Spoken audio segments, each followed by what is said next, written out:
All right, everyone. I'm so glad you could join us today. I have an awesome guest. She's from the Colville National Forest. She is a huge advocate for motorsports and motor recreation within the forest. And, you can't have a better person on today. I want to introduce Starr Ferrell. And Whoops. yeah, Ferrell, sorry, Ferrell. Man, I just messed it up anyway, but apologies. But I am so glad to have you here today just to talk with us about the sport and how, the National Forest can really benefit from our involvement and, how we can all grow together and just go moving forward. So thank you so much for being here. I appreciate it. Yeah, thank you for having me. Oh, awesome. Awesome. So how long have you been with the Forestry Service for starters? I've been with the forest for 4 years as a permanent. And so Okay. before that, I worked in the private sector and for the National Park Service. Okay. Great. Great. Outstanding.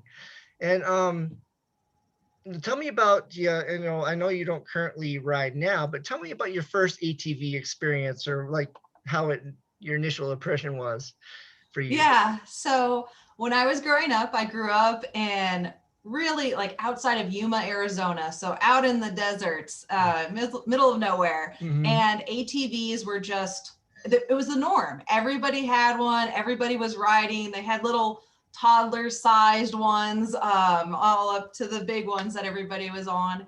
And me and my friends, we would just hop on an ATV in the back of somebody's house and head off into the desert. And so, 7, 8 years old, just slicing out there into the desert and having a grand time. So it just became a part of your daily life. Like you were going to jump on your ATV and go have fun. And so that's transferred into the older years when I started doing mudding with my truck and, went out to Utah and played around on the roads out there in Utah. So being in the backcountry on a motor vehicle, it's a unique experience. And if done well, it can protect the resources while really being able to enjoy them also in a new and unique way.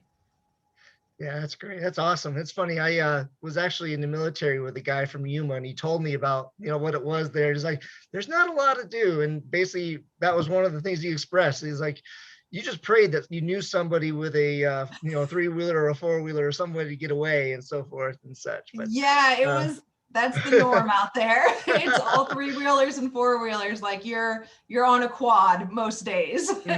right, right, exactly. So, if you were to start riding again, is there like a place you'd love to go to that you've heard about that's on your bucket list that you'd love to experience? you know, so right now, because I'm relatively new up here to the Colville National Forest, I've only been here for about a year now, and I want to explore our forest more than anywhere else because I see these amazing photos of just rolling landscapes that would be quite a bear for me to hike up to. Hmm. But they're hitting them in a couple hours and getting these tremendous views across the Selkirk ranges. And, we are on the foothills of the Rocky Mountains. And so it's these great sweeping views of just mountains and plains and mountains again. So I really do want to get out on our forest and explore it more on that side of the recreation. Definitely, definitely. Yeah, some of the pictures I've seen are just like you said, absolutely majestic. And you can only truly experience it by being there. Pictures are awesome, but being there is just total difference. So Yes, exactly. that's very cool. Um, do you have like a best, funniest story in the recreation world that you want to share? Like either you were a part of or you saw or witnessed firsthand? So it's just usually people getting stuck, honestly. They're just like, I got this. It's usually it starts with that sentence, or I can do this. And then they go for it, and it's just an awkward moment of this like tipping point where you're like, well, maybe they're gonna make it. And then sometimes they do, and you're very excited, but many times it ends up being quite the prolonged like rescue mission to get them out of that situation. So It's usually just tales of those different types of things of people getting stuck and then the anarchy that ensues afterwards of getting them freed up. Oh, right. Oh, yeah, absolutely. You get so tangled up and it's, fighting all forces of physics and everything else. It's just, it's all part of it, you better have Yeah, it's that. part of the experience. Yep. Yeah. It's all part of the experience. And the awesome part is the camaraderie. Everybody is immediately at your aid to help you out and whatever. They're going to laugh Yes. at you, of course, but Oh, they're yeah, yeah. so, Like, what happened there? I mean, what were you thinking? yeah, So yeah, right, then right. everybody has to laugh and watch for just a second so they can see, well, how are they going to work their way out of this? Yeah. You just know it's like, oh, that's not going to work out well. uh, so as the sport, the popularity increases, with it, where do you see things going or hope to see things going with the national forests? Yeah, popular. Wow, it's booming right now. Definitely, Mhm, COVID-19 has played a role in recreation on our forest and across the whole country. mhm, National forests everywhere are just seeing this huge uptake in all forms of recreation, OHV included. And I foresee us still continuing that way this summer. And so really the big push is for education. mhm, We want the new people coming onto the forest and coming to enjoy to understand what the MVMs are and how those move on maps work, and you know making sure that they know where they can ride and where they can't, and why we say, hey, we don't want you riding in this area. Part of it is restoration projects. We spent a lot of money, the Forest Service does, on meadows and repairing meadows and working because we do believe in our mission of caring for the land. And so we spend all this time and this money to make these meadows great. And then within a couple hours, it can be completely destroyed. And those years of work are gone. So really teaching people about where they can get their stuff money and when it's appropriate. And, mhm. so I think that the educational side of some of this is really, really important. So I'm so happy you had me here today because you're Yeah. getting the word out. We on the National Forest, we want you to come and play.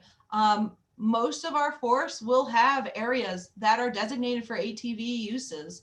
And Mhm. so we're looking for those recreationalists, but we want it done in a way that protects the resources also and makes it Right. good for other users too.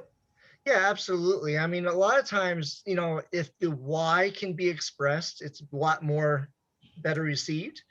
Yes. And just for that reason, it's a privilege really to be able to, partake and enjoy the beauty in the way that we want to, of course, and just respecting those boundaries, for because it's all for good reason, so it's the same thing for, like, private landowners allowing us to use a portion of the land to get from one trail system to another. It's the same idea, and as long as you can respect that, it just makes life more enjoyable for us, so it really helps everybody, the forest and also the recreationalists and such.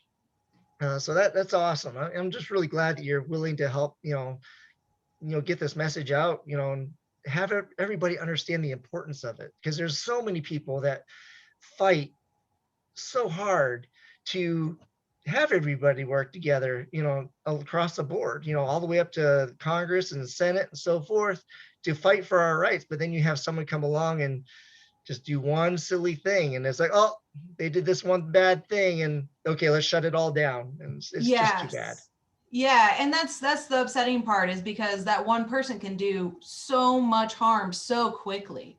Right. And there's been so many years that go into something that can just be destroyed so quickly and give everybody a bad name. Let's say Mhm. one ATVer goes out and has a lot of run-ins with the horse folk. Well, now they've given, well, those ATV folk.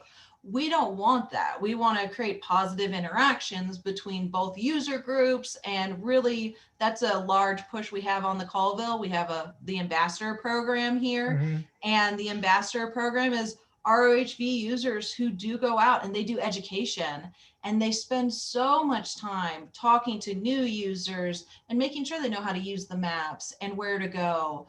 and just assisting with our OHV rangers that we have on the forest itself, because there's a lot of land to cover in a national forest. So Right. we need help. We need help Mhm. from those partners.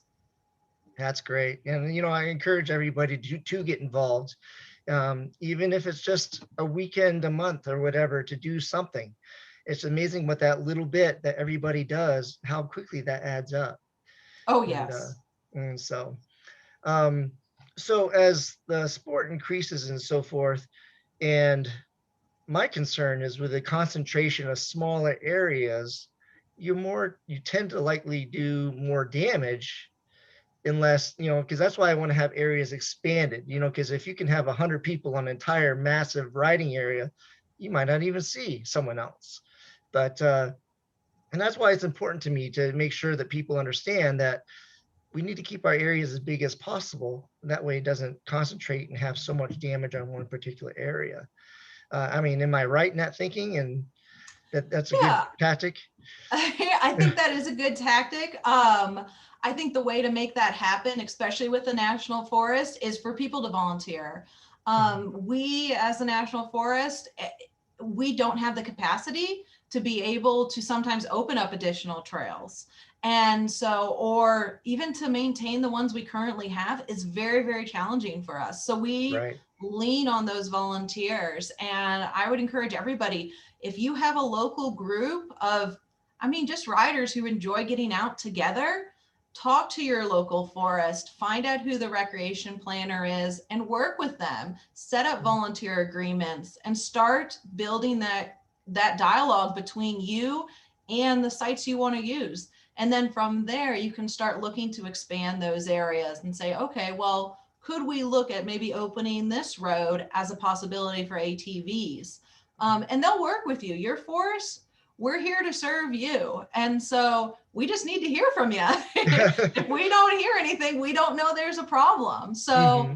let us know and offer to put forth that effort. If you want those trails open, say, hey, we'll come out, we'll get certified in chainsaws and we'll help clear trails and log it out. Okay. That's great. I mean, really, it all, like everything, it all comes down to really good communication and Yes. talking to the right people. Mm-hmm. And, don't get mad at somebody who's trying to enforce the rules that are currently in place, because they're not the person who can change it, most likely, right? I mean, Yeah, that poor OHV ranger out there on the field, like mhm, they're bringing up the rules that are set in place. And yeah, so if you want the change, you got to go to the people who are making those decisions and have your voice heard. And there's proper ways to do that. right. And definitely the American public has a voice. They have things they want to say and they want to make those changes. Make sure you do it. Not to the poor soul out there, that poor OHV ranger, Mhm. but on the backside with the people in the offices. Right, sure. Is there a particular person that someone should reach out to?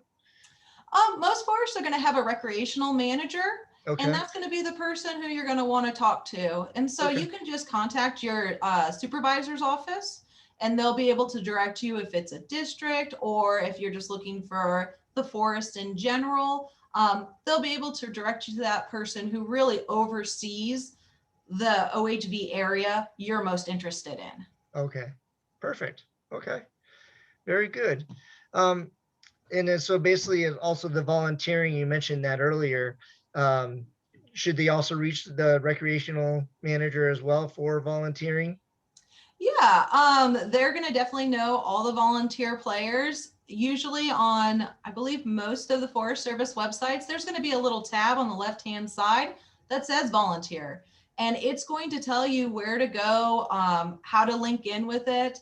So for the Colville here, we have a little drop down that says volunteer, and you can connect right in with the person who organizes all of our volunteers for any sort of recreation that you're interested in doing. If you want to do trail work or horse work or OHV work, whatever it is, this one Mhm. contact, she's online and you can connect right into her and find out where you need to go.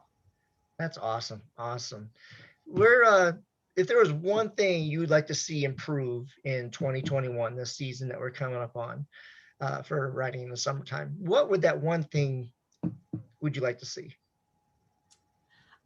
Put you I on would the like to spot. see people using their Avenza maps. And because Avenza is a free application by the Forest Service, and that map allows you to download the MVUMs. And so you can look at that map, know exactly where you are on the forest without having to have service. Mhm. And so you can guarantee you're in the right place and where you're supposed to be at the right time. Okay. So And it's just, there's obviously a link to that, right? there is. So what I'm going to do is I'll actually put a link to that right below the description of this so people can go there and click on it. I mean, you can't beat the price of free for information. Exactly, So, right? And then you don't and have to worry. You're not tearing anything up that you're not, and you're not somewhere you're not supposed to be. right, right. And because I mean, accidentally enough people make a wrong turn, it looks like a trail. Oh, I'll yes. tell you a funny story. I'll never live this down, of course. But I was following this trail. It was off the edge of a pit, and I was like, oh, it looks like a trail. Let me see where that goes. I went up this nice easy crest.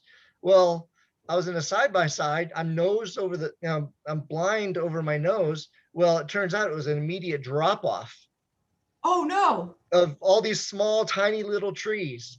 And so got up and got it crested over, and it's like my wheels disappeared. And I'm like, oh, I hit my brakes. Of course, there's no tires on the ground because I'm high centered, but I had enough momentum to just slide right over. And I just kind of just very slowly slid down the side of this hillside. And I had all these little saplings stop me. And so, yeah, there's a picture of me like 15 feet below, just sitting there. I'm like, yep, that was me. So just because there's Oh, tire tracks going somewhere doesn't necessarily mean it's a trail. yeah. That person really led you astray there. Yeah, I don't know even how they did that. I mean, really, it's like, why would you keep going up and down this like one side of a hill and just stop at the top? I mean, Oh my goodness, that's crazy. Yeah, yeah. And that it's easy to do all of a sudden that it looks like it's a great trail and it's not. yeah, So yeah, that's where those maps come in handy for yes. sure. Well, Starr, thank you very much for your time. I appreciate you coming on here today, and it was really a lot of fun. And any parting words before we go?